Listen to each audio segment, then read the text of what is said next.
Foreign Affairs Cabinet Secretary Amina Mohamed blamed the rivalry between Francophone and Anglophone countries for her loss for the African Union Commission Chairperson Moussa Faki of Chad. An emotional Mohammed accused Francophone countries of seeking to extend their dominion across the continent through their ganging up against her candidature. Appearances are deceptive. I think we're very honest people, so you know it's difficult to deal with deceptive people. So I think going forward, it's a good lesson to learn.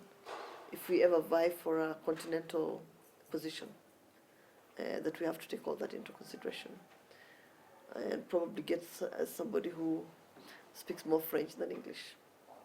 It's sad that Africa is divided along language lines, and yet those languages do not belong to us, and the owners of those languages do not fight amongst themselves.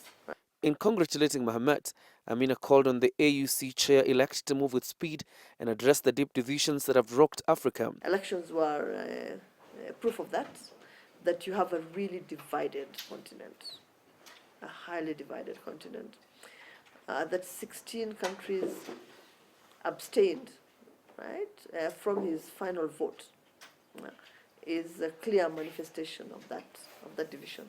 While Ambassador Mohammed led in the first 5 rounds, countries like Burundi and Uganda are accused of betraying Kenya by shifting their allegiance.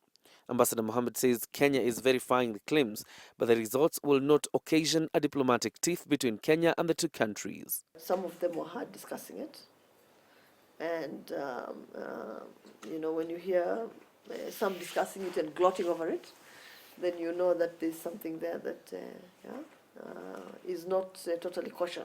See, with your neighbors, God has put you together. So there will always be these ups and downs, but I don't believe that they should affect your relationship going forward. We have learned who is our friend and who is not our friend. Ambassador Mohammed is optimistic that the future of Kenyan diplomacy is on the right path, even as she pledged to return to her duties with zeal. I'm quite comfortable. We went into it knowing that it's an election and one either wins or loses. And I have a job, so I'm going back to my job. But the Francophone Anglophone politics may have not been the only thing that worked against her candidature. According to Majority Leader Eden Duale, Ambassador Mohammed's strong stance against the ICC had civil societies supporting the ICC as well as former UN Secretary General Kofi Annan lobbying against her candidature. Our friends who we had issues with in as far as the Rome Statute and the ICC was concerned were back in the Addis. There were too many ongoing civil society groups.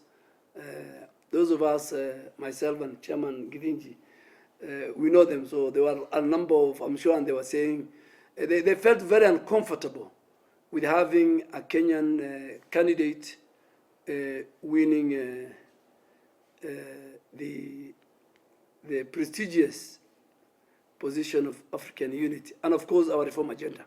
Duale, alongside Devolution Cabinet Secretary Mwangi Kiunjuri and Defense and Foreign Relations Chairperson in the National Assembly Ndungu Githinji, accused a section of Kenyan politicians of waging war against Ambassador Mohammed's candidature. Whenever we sent a team out there, the way we sent Amina, we did not send Amina as an individual. Amina carried the flag of Kenya. And therefore, it is just the same way we sent our team out there for Olympic.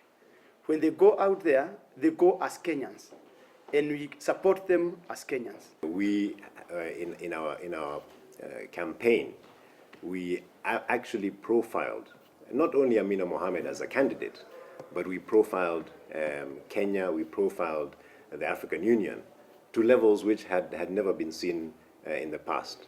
So that is really a major achievement. The support by Kenya for the independence of Sahrawi Democratic Republic and the subsequent blocking of Morocco from being readmitted into the AU before the elections had Morocco funding a heavy campaign against Kenya's candidature.